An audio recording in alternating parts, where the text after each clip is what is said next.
former British Army officer. Well, there you have it, everyone. I just went live as Andrew said that. Hello, everyone. Welcome back to the Global Gambit, another stream to cover the latest on Iran. As you know, I sort of split my content. We've shifted to doing streams in Iran, it seems now, and if you want more traditional conversations with Peter Zion or whoever, then you could check out the recorded conversations. But we're also coming to you from Substack, and I'm delighted to be joined by Andrew Fox, who is a senior fellow, as he just said, at the Henry Jackson Society and a former part of the British military. Andrew, or veteran, I should say. It's very disrespectful. Sorry, Andrew, but no, lovely to have you on. I know it's been a long time coming. I think we're going to focus on Iran this time around. You know, the latest it seems to be is Trump's veering away from an all-out kinetic offensive. I mean, that was the talk of the town a couple of weeks ago, but now it seems he's just going full-blown maximalist economic policy warfare and even secondary sanctions, which is sort of what I wanted to get your thoughts on later on. But yeah, I mean, just how do you look at everything right now? Well, look, I think a really useful lens to look at this through is the strategy end state. And I think that's what people quite often lose track of and get confused with, because tactically we see huge wins across the board for America. So ever since February, we've seen, you know, destruction of leadership. We've seen them hitting target after target after target, all tactical wins. You know, these are all, you know, things that are clearly incredibly one-sided. The regime can't stop America hitting them however and wherever they want to. But what none of that has done is translate into a strategic victory or end state. And there's a variety of reasons for that. But if you look at it in terms of end state, we talk about the goals to achieve. Like, what is America actually trying to achieve with this blockade? Are they trying to get the Iranians to make a deal? Are they trying to overthrow the regime? Are they trying to just get Hormuz open again? You know, none of this is particularly clear at this point. And the other question is, what happens if those end states don't appear? What does America do then? Do they maintain this blockade indefinitely? When we've seen the attrition that's taken, not only on, you know, across the war in terms of ammo supply, in terms of rocket and missile defenses, but also in terms of attrition on the personnel that are based around the Gulf. You know, how long does America keep this going for?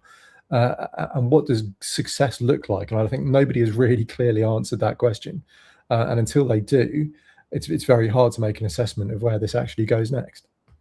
Certainly, and you know, just as a caveat or whatever, slight tangent for a moment, it's always interesting the first time you interview someone new, because you never know how they're going to respond. And you've done such a, I think, brilliant job of giving a very succinct and concise breakdown of the differences between strategic objectives, tactical, and of course the operational level.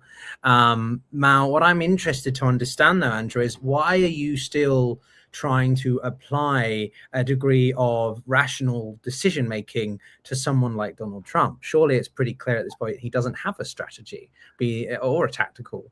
You know, the objectives have changed multiple times over. So why should we try to bother to understand what he's trying to do? And it's more just a case of impulsive choices, is it not? It is, and I think it's still useful to keep that model going, because it kind of gives us a marking guide, if you will. Because this is big and it is confusing. And I think particularly if you're not somebody who lives it on a day-to-day basis and gets really into the weeds and the details and lives on the headlines or just the odd article you might read, actually having something to mark success against is a really useful thing, because there is, and it's not a big chance, but there is a chance that Trump might stumble and weather vane his way to an outcome that looks okay. No, I don't think he's going to get a good outcome. I mean, I think if we look at the potentiality here, getting Hormuz reopened after the globally significant strategic error of not securing it before attacking Iran, you know, if he avoids the global economy going off a cliff, then that's an okay outcome. If the regime tumbles, what happens next, I think, decides whether it's a catastrophe or an okay outcome. Because look, if we go for regime change in Iran, say that's what we're focusing on here, then you've got a bunch of options. It could just be that you do a Venezuela, where you do a one-place swap with somebody that will just throw you a bone or a token deal that you can trumpet to the world if you're Donald Trump. You might have this bloody and brutal civil war that might even be a kind of regional war if that spills over into the Kurdish areas, and then Turkey gets drawn in, or Azerbaijan gets drawn in, or Baluchistan goes crazy, and then Pakistan which is a nuclear power, of course, gets drawn in. This could go horribly, horribly wrong, where you could do that one place swap, which would be fairly bloodless, but no good outcome for the people of Iran. Or are you trying to, get them to come to a deal so they hand over their nuclear material? Is that likely? I very much doubt it if we look at the psychology of the Iranian regime. So by applying a lens to it, we can say, we know what good looks like, and that's not going to happen. We can make a rough swag at what kind of okay looks like, and we can also say what disaster looks like. And as an academic, I just find those kinds of conceptual handrails useful for checklist purposes. But yes, I agree, Donald Trump is not a master strategist or playing 5D chess here. Well, okay. Putin references already fantastic. No, I mean, don't get me wrong. I want the audience to understand that I'm being deliberately provocative here, because it's important, I think, to be devil's advocate as well. But certainly some other people have just felt frustrated when we try to apply sane washing towards decisions from an individual who I think a lot of people feel doesn't have that much sanity left, if he ever had it at all. But certainly, yes, of course, I agree. Those frameworks are very important. And I'd like to break them down a little bit more in terms of just retrospectively looking back at what happened, because as far as I can remember, one of the very first indications we got of what this war was about was regime change. I'm pretty sure Trump released some kind of statement, or paraphrasing, on, there will be a complete change of the regime. On the very day that the first strikes were launched. And subsequently, we then had that diplomatic communique, the White House communique, stating the 4 objectives to do with the Navy, the military, the enriched uranium, and so on. And there have been obviously then vacillations between those objectives, bringing the Kurds in potentially, Karg Island. We've seen such a pivoting throughout this conflict. So could you try to help us get a sense of what do you genuinely think are the objectives here versus what's more noise? Yeah, and I think if we look back to those early objectives, you do get the sense that there was a plan that was changed at the last minute. I think it was the Washington Post, it might have been the New York Times, I forget, but one of them reported on these discussions that happened when Netanyahu went over to the White House and briefed. And I think it was very much the Vance camp that kind of went to the press because of the nature of the positivity that was going towards JD Vance from the reporting. You could kind of put 2 and 2 together. But it looks like the original plan was kind of that decapitation strike that we saw on the very first day, something involving the Kurds and perhaps other ethnic groups uprising and seizing their pockets. Tactically, that would fix elements of the armed forces, the Basij, the IRGC, trying to counter that ground incursion, and that might then give a window for regime change. I think that's what they wanted to do. We saw phone calls from Erdogan saying, don't do that because the Kurdish piece really upsets Turkey. Plan changed at the last minute. And from that point, that's where that strategic drift that you're talking about kicked in. When we look at what's happening now, I don't think we can quite assess what America wants here, because we're hearing different things from different administration members. I think it was yesterday or the day before, Scott Bessent was saying, regime change is definitely what we want. And it's so criminally irresponsible here. This is a country of 90 million people. Those 90 million people have already suffered enough. 40,000 of them massacred at the start of the year by the regime that is in charge of their country. These monsters have been sponsoring terrorism all around the world. The Iranian people are under the cosh of these lunatics. And not only did Donald Trump urge them onto the streets back in January, where they were then slaughtered after he said help was on its way, he's now put them under an economic blockade, which is going to fall by far the most heavily on the people of Iran. The regime will be fine. They'll if the worst comes to the worst, they'll pocket the billions of rials they've got and they'll flee to Moscow or wherever. It's the people of Iran who are going to suffer here. And if the regime does fall, the most likely outcome is some sort of brutal seizure by IRGC elements or another armed group. Bearing in mind, the only armed groups in Iran are the ones who are connected to the regime anyway. So there's nobody with a sort of massive manpower and weaponry on the ground that could wrest control from these extremists.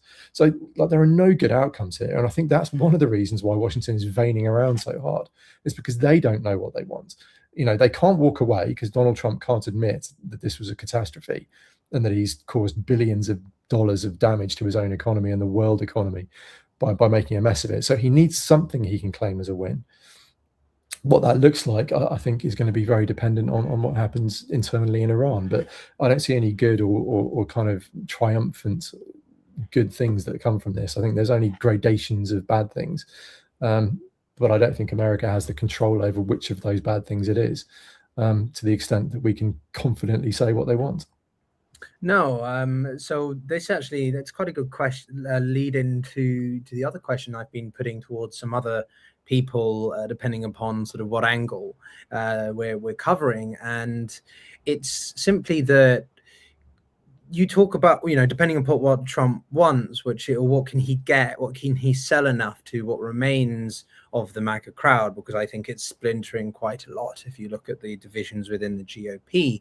But aside from that, simply, if we do a bit of comparative analysis for a second, what is the equivalent of Trump's, sellable end result compared to like Putin's? There's speculation that Putin wants to secure Luhansk and Donetsk, and then he can somehow say, okay, guys, we've protected enough ethnic Russians, liberated them from the Naziist Ukrainian regime, etc., rhetoric, and he then therefore avoids mobilization, he avoids the quagmire he's already in, etc.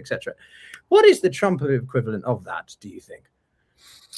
Well, I think if we look at everything Trump has done in Trump 2.0, and maybe to an extent in Trump 1.0, a deal is what he wants. This is his whole shtick. He is a deal maker, the art of the deal. I've made the best deal anyone's ever made. Look, this is the guy who did the Doha deal with the Taliban, which threw away 20 years of efforts in Afghanistan. And look, was Afghanistan ever going to be, a triumphant win? Probably not. And I served there 3 times. I'm fairly au fait with the fact it wasn't a great victory and a winning campaign. But this guy basically cut the legs away from the ANA, threw them to the wolves, and let the Taliban roll in without any real opposition. And this was the deal that he trumpeted from Doha. So even Trump 1 didn't make good deals.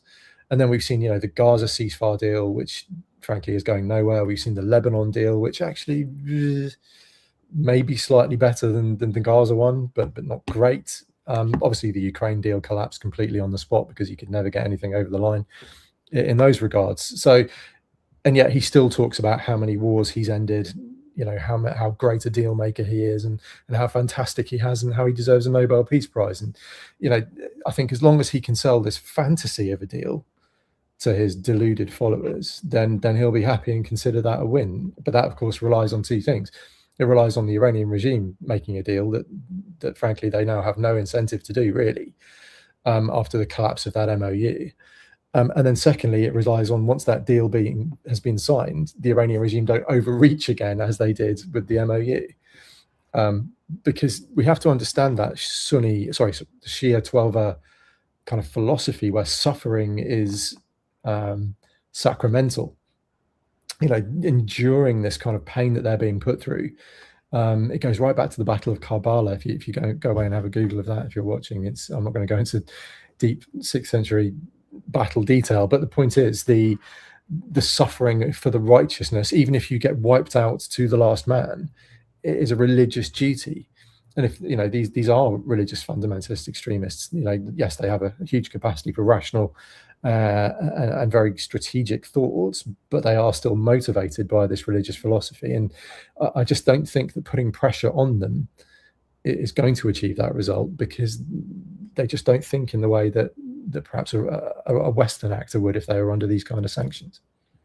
Yeah, I kind of want to revisit, now that you've reminded me, what you outlined at the beginning. Because I look at the grand strategic level as the mixture of geoeconomics, grand strategy, great power competition, and how that bleeds into different regions. But what I am interested in from your expertise is obviously the distinction on the tactical you've mentioned, but operational as well. I don't know if it's as applicable here, but how do you look at operational dynamics that have occurred in the evolution of this conflict, and obviously the subsequent impacts on Gulf states and whoever else is relevant to you? Yeah, well, when we talk about operational design, what we're really talking about is how we link a bunch of tactical actions together to achieve our strategic end state at the military level. And the strategic military end state should always complement the political end state. And I think that's one of the problems we've had here, is that everything is happening in a bubble. There's no linked up kind of levers of statecraft. So if we think of the levers of statecraft as the diplomatic, the economic, and the military, ideally those three things should be worked in concert together to achieve your political grand strategic goals. Now, they've tried the military to start with in isolation. That didn't work. Then they went to diplomatic in isolation, and that didn't work. And now they've moved to the economic in isolation. And I would suggest that's probably not going to work, because you need all of these three things working together to achieve, the statecraft that you're after. So that's the challenge at that level. Operationally, I mean, like, good operational design in terms of destroying stuff. If that's your goal, to destroy stuff, then great. You've had a great war if you're the US Navy or the US Air Force. If you want something more than just destroying stuff, then there's nothing around that in operational terms to support getting you to an end state that is more sophisticated than just blowing up loads of things.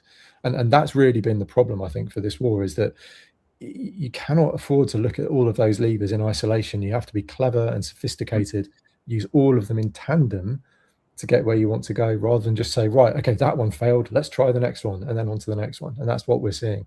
And I think that's why the strategy is flailing around at the grand strategy level, because the military strategy can only take you so far and has to have supporting elements, unless, of course, it's something like a massive state-on-state war. But even then, look at Ukraine. You need diplomacy efforts. You need economic support. You need economic measures to support one side or the other, depending on who you're backing. And we're seeing that with China, North Korea are backing Russia, and we're seeing European countries backing Ukraine. And it's not just through military efforts; it's through diplomacy and economics. And that's what we're not seeing at all down in the Persian Gulf right now. Yeah, it makes me just think more as the continuation of politics by other means, isn't it, really? Of course. As Clashford said, and certainly I think that the the most notable element of this for me in the time and the various people I've interviewed or speak with is that I think Trump inadvertently gave the IOGC, whatever the regime, the biggest amount of strategic clarity that it's had for a while, in the sense that for a long time the obsession was, or emphasis was, we need a nuclear weapon as the ultimate deterrent to ensure we survival and counterbalance against US interference. But the Strait of Hormuz and good old just classic geopolitics or just geography has demonstrated that actually the real nuclear option are choke points, resource wars, if you want to use water as a resource war in this case. I don't know if you'd agree with that sort of framing, but some people view this as the greatest now strength asset that the Iranians have. Yeah, I agree. And look, this isn't a new idea at all. And I think if you ask military planners, what the three kind of bits of geography everyone has looked at are, it's the South China Sea, it's the Suwalki Gap, and it's the Strait of Hormuz. Those are the three probably most famous bits of geography in military planning circles. And it goes back to the point I made just before, that frankly, not having a plan for Hormuz is something that's going to be studied in war colleges as a catastrophe to avoid for years to come. It genuinely shocked me, actually. I broadly supported action against the regime. I mean, I think if they, in terms of how they've conducted themselves over the last 10 years, and this is why my book is actually about coming out next year, it's about the background to all of their proxy network around the Gulf and how that developed over decades. So I broadly supported military action, but what genuinely shocked me was how clearly unprepared the Americans were for this. They didn't have enough asset in theater. They didn't have enough ships, planes, ammunition. None of that was present. They clearly massively overreached in terms of what they thought they could achieve with the operation by going for regime change.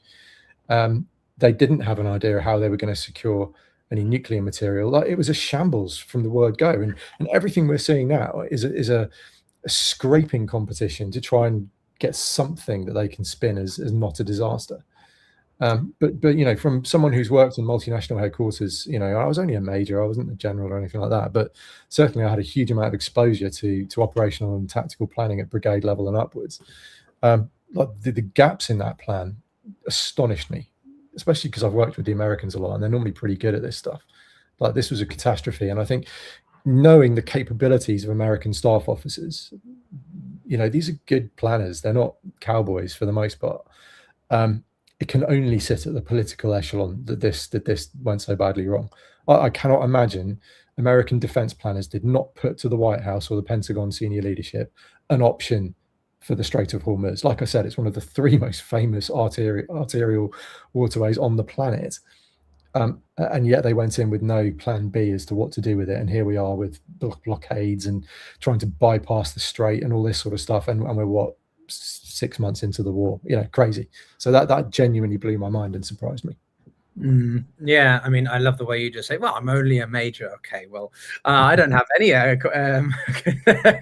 like that credentials yet, but certainly I want to understand a little bit more also on the sort of escalatory ladder. I think the word escalation trap, escalation ladder have become sort of buzzwords, sort of a bit like rage bait was word of the year last year. Maybe escalation trap will become the word of the year this year. I don't know, but certainly it's I don't know, I just find they're a little bit overutilized. But what I do think is interesting is the idea of vertical versus horizontal escalation. So we've obviously seen horizontal in that once the MOU was ditched, the Trump administration was striking more targets, and then the Iranians responded by striking more American bases, namely Jordan, Kuwait, and so on. You know, but I think a lot more people concern themselves with vertical escalation because it means big rockets, I don't know, nuclear, whatever sort of stuff, although of course Iran doesn't have that yet, but more maybe in the case of Israel. What's your view of this sort of ladder or track if we're going horizontally? I don't really know. I'm trying to think of a funny analogy there. Yeah, I know Professor Papers has hit that drum on a daily basis for the last 6 months. I wasn't going to name any names. We've had Professor Paper, and we're trying to get him on the show, but he's very underdeveloped. And I'm not about to criticize him, so you're okay. You know, it's definitely, you know, again, it's a good hook. It's a good, you know, academics we're prone to this, frankly. It's finding these models that we like to fit things into, which is, you know, I get it. I think we could simplify it by just saying the enemy always gets a vote. That's a bit of a cheesy military cliche, but I think it applies here. And I think that's really the kind of escalation people, or certainly the Americans specifically, were caught out by at the start of the war, is that they kind of just thought the Iranians would sit there and take it, or that they wouldn't have anything in their back pocket they could realistically use. And I think that's probably because the 12-day war last summer, you know, Iran didn't hit it didn't really hit its stride in terms of striking around the Gulf or anything like that, because frankly, America wasn't involved until right at the end. But as soon as America's involved on day one, everyone who hosts a military base or is allied with the US in the Gulf suddenly comes into play. And it's actually a very rational decision-making process from the Iranians in this. Like I said, crazy, lunatic, religious theory, but actually, you know, chess was given a name in Iran for a really good reason. And they are very, very good at this sort of planning. In a way that, frankly, the Americans have shown that they are not over the last 6 months at this stage, certainly at the political level anyway. And I think if we're looking at where things go next, what's the Iranian vote likely to be at this point? And I think you can see certain decision points along the journey here. I think the first thing they will almost certainly try and do is endure. I think that has been their overarching strategic goal ever since February and the first bomb dropping. The regime enduring has been their number one goal. And I think if they can endure, I think they'll keep a relatively limited lid on escalation. I'd be surprised if they suddenly try to escalate militarily again, unless we hit this decision point, the next one, which is the regime looks like it's about to topple. I suspect that's when they start escalating vertically in terms of the violence that they are applying. And then I think all bets are off at that point, because what do the Americans do next? How much missile defense stock do the Gulf states have? How much of that can they really endure? What are the Iranians actually going to target? Are they going to keep going for military bases, or are they just going to go, hey, all bets off, we're going to hit your desalination plants, Burj Al Arab, you're getting it, are they going to go massive and take everyone down with them? And they'll be calibrating that in Tehran, based on what they think the likely outcome is and what they think they can realistically achieve, and whether they think they're going to survive beyond the end of the week. So decision points on this journey, I think, will govern how the violence escalates. I think the Americans, due to ammunition shortages, will try everything they can to avoid that vertical escalation in terms of the level of violence applied. But of course, we just saw today a tanker get hit in the Omani stretch of Hormuz. How does America respond to that? We can just wait and see. Well, that's exactly where I was going with it. Sort of, we started on this conversation looking at some of the more theoretical, and then we've looked at more of the pinpoints. But I want to look at the grand strategic elements a little bit, obviously with China. But firstly, I think I'm curious, just what do you make of this threat? Or I think it was the Financial Times that was suggesting, insiders are considering striking bases in Europe, right? For me, I think the wisest decision the Europeans have done is not get involved in this war of choice. Now, you may disagree in certain ways, but I think that there's a distinction between defensive and offensive approaches to this. And certainly, ensuring safe passage through the Strait of Hormuz is different to directly choosing to strike targets within Iran. And I think the Europeans have been absolutely wise in telling Trump to sod off in that regard. But what I do think is different, if Iran is genuinely thinking of striking targets across Europe, of course there's differences between Ramstein and another one, I don't know, Bulgaria, the small outposts, right? No offense to Bulgaria, but I'm just saying the importance of operational command and control. May be different. I feel like Europe might have to respond then. I don't know. What do you think about this? Is it all hypothetical right now? Yeah, I mean, yes, I think it is. I think I agree with you, actually, that the Europeans staying out was sensible. And look, just flip that on its head. Actually, I think Trump's approach to Europe was reckless and stupid. You can't start a war and then just demand people join you. If you want to bring a coalition to war, it takes months of diplomacy and showing what the purpose of the war is and why you have a casus belli and why it has to be now, and sharing the intelligence behind it, and rather than spending a year beforehand insulting people, putting tariffs on them, mocking their war dead, threatening to invade Greenland, and all of the rest of the stupid nonsense Trump has done over the last 18 months. So, flip that on its head. It's not so much that Europe stayed out, it's that America made no effort whatsoever to bring Europe along with them on the journey. So, the two sides to that piece. But I agree that they made the right decision not to come along. And look, even in Hormuz, even in terms of reopening the strait, frankly, we don't have that much to add at this point. I mean, yeah, some minesweeping might be useful, but this isn't about military means when it comes to Hormuz. It's about insurance. It's about, can tanker companies get insurance to go through the strait that is affordable, that means they not go in. And there's also, where are the tankers? So it's not enough to have Hormuz open. You actually need to have tankers in there. Like at the moment, all the tankers in the world are in the wrong place. And then if we're looking more broadly at kind of oil stuff, it's about refinery capacity. It's not about pure crude.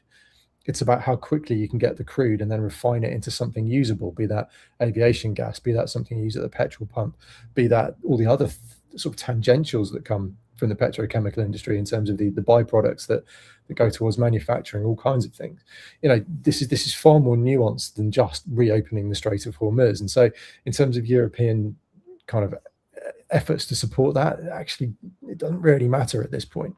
But in terms of Iran striking us, I mean, look, we know in the last week they've announced that there was a cyber attack on a small British energy facility, which was the first of its kind. We know the regime does have assets in London. We've seen journalists and dissenters attacked on the streets of London, stabbings and that kind of thing, that we can almost certainly trace back to the IRGC and the intelligence services of Iran. So there's plenty of scope for shenanigans. Whether it is going to be a direct military attack, I'd be very surprised, and whether they even have the capacity for a military attack, I think, is still very questionable. There was talk earlier in the war about a missile fired at the Chagos, at Diego Garcia. Yeah. I retain a high degree of skepticism as to whether that, if it happened, whether that would have actually reached.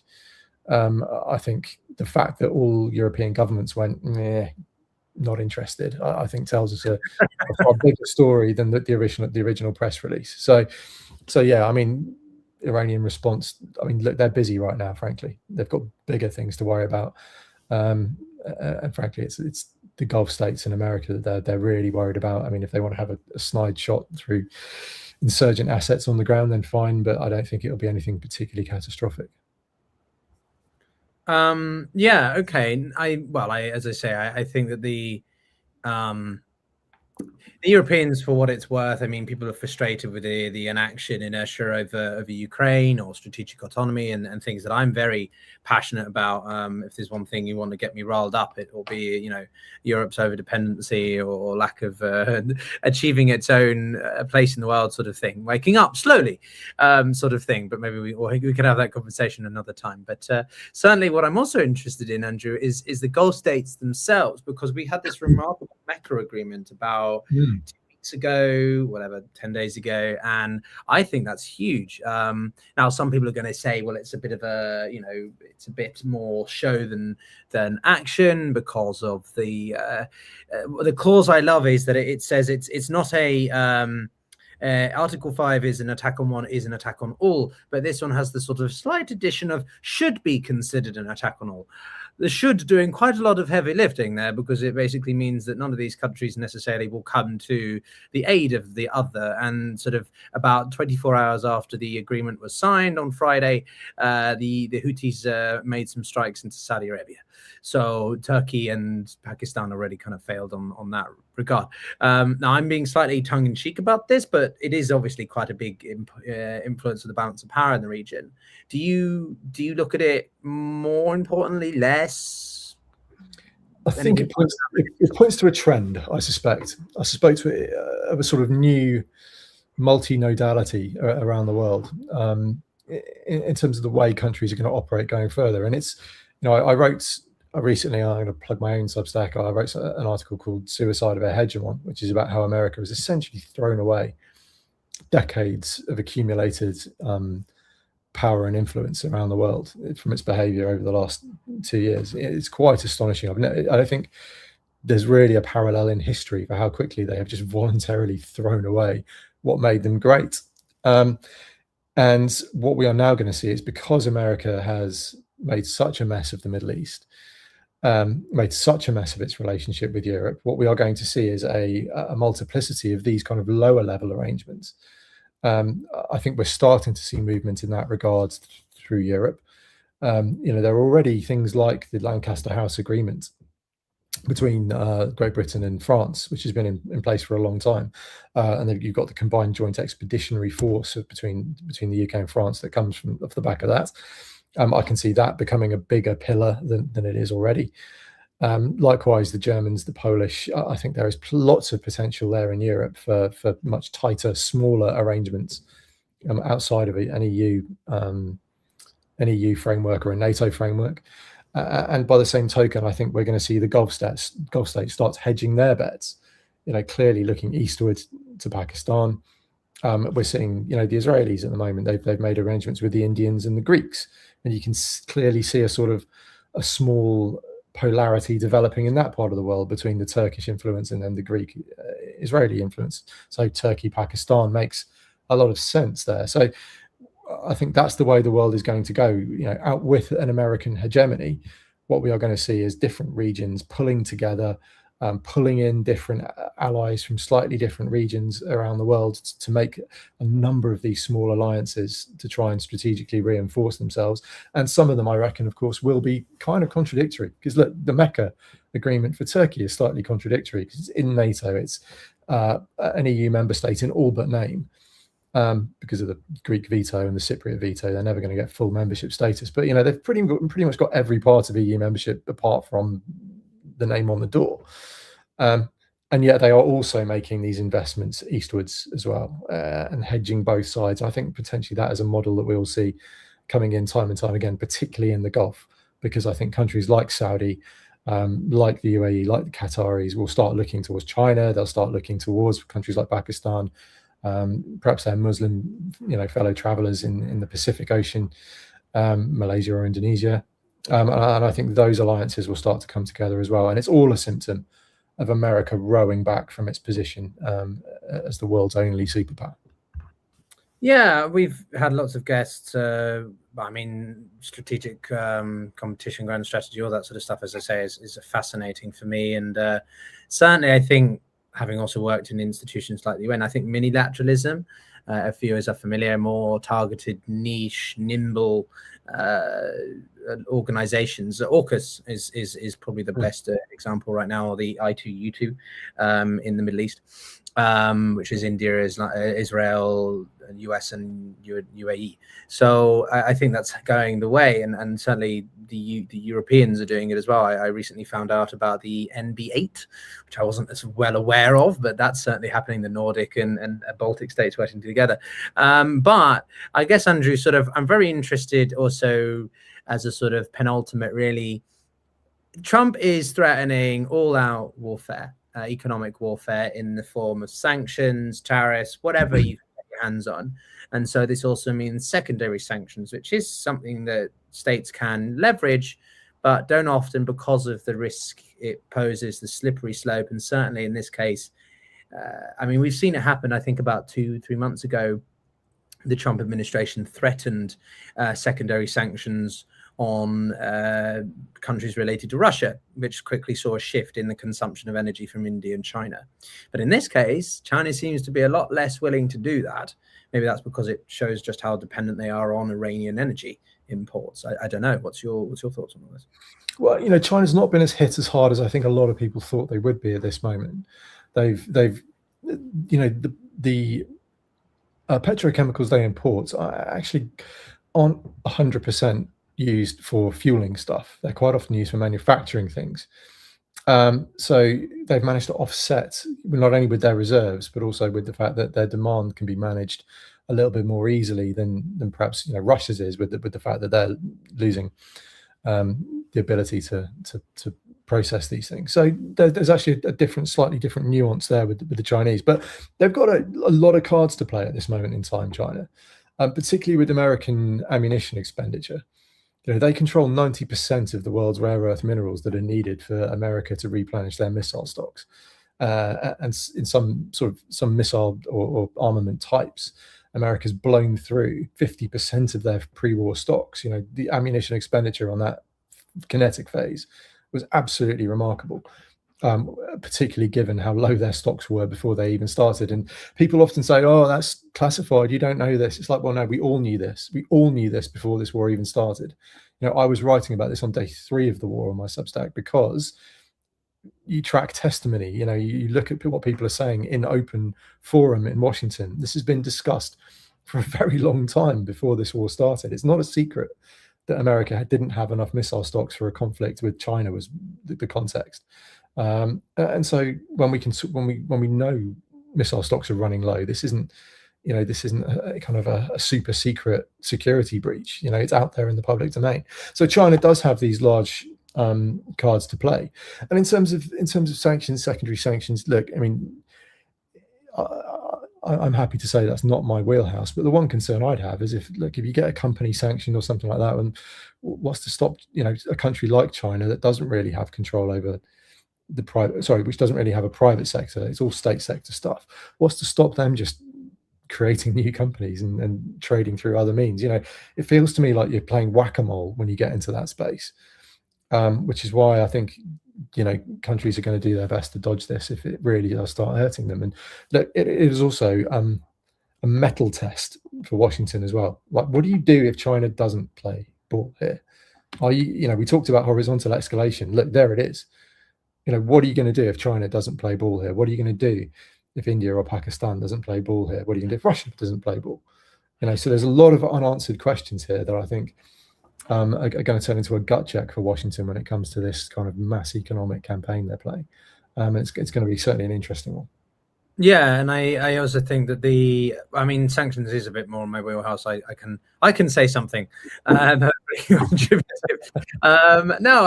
look, secondary sanctions have the capacity to significantly alienate the countries on the receiving end to those that impose it. Now, the United States is obviously the overarching sanctions. I think more than 90% of sanctions implied. Maybe it's whittled down a little bit with the EU increasing their usage, but certainly the vast majority of sanctions are levied by the United States, and given themselves as the reserve currency, weaponization of the dollar is what's driving a greater diversification. I'm not going to go into BRICS and New World Order and all that sort of nonsense too far. I mean, I think it's happening, a dilution of the United States hegemon, but I think it's more a case of sort of, okay, the Chinese, the Russians, the Iranians, the North Koreans, this axis of what I call sort of autocratic axis or anti-Western axis, they only go so far as well, right? BRICS has its limitations. The bigger an organization gets, the more voices you have to listen to, and therefore it becomes bloated. And well, it kind of goes back to what we were talking about before. But anyway, bottom line is that secondary sanctions, though, are so, they're very hard to enforce. If they're a primary sanction done primarily on said country in question, the primary target, then it's relatively well to keep track of how it. But if they're secondary, then there's spillover effects, there's unintended consequences, and it gets out of hand. It's a snowball effect, and we've seen this happen with the way that the Chinese were leveraging Vietnam or third parties, nation states, to bypass sanctions during the trade war last year, which is why Vietnamese production costs have increased 10 times because of Trump's stupid trade wars and all this rubbish. So it's only hurt the American consumer as well, and of course Europe by extension. So bottom line is secondary sanctions they can induce behavioral change, but not in the way that you can guarantee they'll change the behavior, but you have no idea what direction they're going to go. So for me, I think secondary sanctions are very slippery, and ultimately they're not going to get the goal, which was to liberate and help the Iranian people. Oh, wait, no, it's just regime change. Trump doesn't care. So, no, I'm being facetious because at the end of the day, that's what he said. Back to your very impassioned point you made earlier, which I did want to acknowledge. So none of this is going to obtain the overall goal of removing the regime and ensuring Iran is not a state sponsor of terrorism or a adversary of the United States and its interests.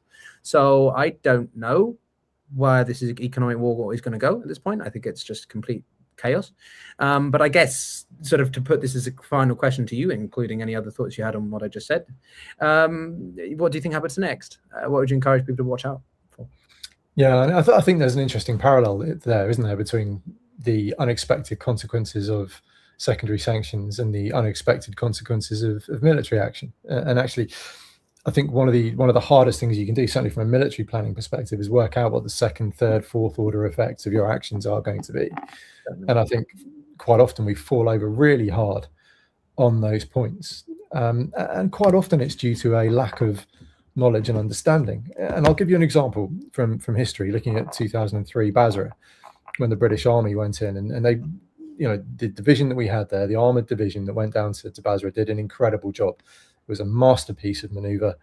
They seized the city with minimal casualties and minimal destruction due to the way they, persuaded the enemy to surrender. But what they didn't do was have the deep understanding that Basra had been a key target for the Iranians for a very long time. There was almost certainly going to be a flood of IRGC Quds Force assets straight into Basra. And next thing you know, you've got the Iranians blowing up the British Army on a daily basis because we didn't think of the second, third, fourth order effects of seizing Basra and then what other actors in the region might do in response. And I think that's very much the problem that we're seeing here in Iran, is that they thought that decapitating the regime would do the job. And they didn't go into the second, third, fourth order effects of what if we can't find every missile launcher? What if they've made more drones than we realized? What if the magazine depth in the Gulf states is not deep enough? And all of those things have not clearly, but they haven't just turned the handle enough times to come up with that really mature, sensible plan in depth. And I think that is also going to be the problem we're seeing now. So it's the problem at the start, and because we're now making it up as we go along, if we're Washington, they almost certainly haven't done those second, third, fourth, fifth, 10th order effect planning processes, unless they've literally learned the lessons really, really hard, and I don't think so. So where does it go next? Look, I'm not going to get a crystal ball out. I think as an analyst, that is the worst thing you can possibly do, is stake your reputation on a prediction. But what I can do is give you the options and the things to look for. So the first thing I think we need to look at is the global economy. Is there going to be enough product coming out of not just Hormuz, but over the alternative routes that have been developed to keep the global reserves above collapse point and prevent the inflationary boom that comes if the world essentially runs out of oil? So that's the first thing to look for, is those flows out of the Gulf. And look, it's going to be really hard to keep an eye on that, because Washington's just making stuff up at this point. The stuff they're pushing out, there's a degree of market manipulation, there's a degree of information operations. It's going to be tricky. You're going to have to keep your eye on all the open source accounts on UK Actords, those sorts of things, to try and work out what the oil is doing. But a good oil price is a good one. If oil price starts rising, that's your warning sign. If it starts dropping, then actually, the attempts to get oil out of the Gulf are working. So that's the first thing I'd look for. The second thing I'd look for is the rates of violence. Is there an escalation off the back of a tanker being sunk? Is there an escalation where we suddenly see targets in the Gulf start being struck by the Iranians again? Do we see the Americans start launching missiles again? That's a real problem, because, as I said, ammunition stocks are low. Gulf interceptor stocks are low. You cannot just, as Ukraine knows, unfortunately, in the most brutal of ways, you cannot magic Patriot missiles up out of nowhere. The Saudis have fired a huge amount of theirs. That's one to look for, is that violence escalation. That will give you an idea as to where we're going next. And then finally, I would look just slightly more widely around the region. I would look at the Bab el-Mandeb. I'd look at the Houthis. They are putting pressure on the Saudis. Do they go for full shutdown? Do they escalate horizontally? Do we expand the geographical footprint of the attempts to shut down these waterways? That's what I'd check for. I'd be keeping an eye on the Kurds, both in Iraq and in northwest Iran. They have certainly been on the wrong end of kind of retaliatory strikes from both the militias, the Iranian-backed militias in Iraq, and the IRGC themselves. Where does that violence go? And that will give you an idea as to how kind of confident the regime is feeling in terms of retribution and that sort of thing. And then the final thing I would look for is what's happening in Iran itself. And clearly, with the information shutdown that they have, it's very difficult again to do. But are there protests on the streets? Are there any signs of the people trying to rise up again and say they've had enough? What's the dynamic and the leaks that are coming out of the top of the Iranian regime? Is there any kind of increased schism between the Pezeshkian kind of Baligaf faction versus the Vahidi faction? What's coming out of the top of the regime as well? So I'd kind of look at all of those things, and that will give you a sort of a kind of sense or a warning as to when things are going to go up or down in terms of escalation. Wow, very interesting on the, especially, well, all of it, but especially that sort of intricacies. I'm always fascinated by the personal dynamics of those in the system. I get the Russian one quite well, but the Iranian one is pretty interesting. But no, the only thing I would add simply is just about sanctions. Unlike primary sanctions that are enforced by fines or seizure of, say, US-held assets, secondary sanctions rely heavily on what I sort of alluded to, which is the overall US financial system, the dollar as the reserve currency. And this is why you see the dilution or the weaponization of the dollar such a problem. They're controversial because they're essentially considered use of extraterritorial application of US laws, and so essentially America is dictating US laws on sovereign nations. So you see a diversification away from the US dollar and towards, I don't know, Bitcoin, gold, or whatever, although it's happening slowly. So I'd also just, as a little tag on to everything Andrew just eloquently outlaid, is that as well in the context of the global economy. But Andrew, absolute pleasure for having this first conversation with you. I hope we can do it again soon. Anything else you want to add? Anything you've got upcoming, or any shout outs before we No, I'm here on Substack if you want to follow me. Hopefully you got a sense for the sort of things I write about. But really enjoyed the conversation. I look forward to doing it again. Thanks very much. No, absolutely. Do I call you Professor? I mean, you've got Professor. I'm a humble PhD student. Nature Fox. I feel like I'm playing Star Fox now, that video game, right? Sorry, that's a bit of an old. I'm sure you got that all the time. Anyway, guys, thanks so much for watching. Andrew Fox, who writes some fantastic pieces on his Substack, and you do have a YouTube, I think, right? Plug in that as well. It'll be in the description. And if you want to follow me on Substack, I'm doing more on here, including more conversations and interviews. And of course, on the YouTube channel, we've got David Petraeus coming back on in 2 days' time, and then a couple of other experts coming in the midst as well. But we'll speak all soon. Thanks very much for your time, and have a good rest of your week. Take care.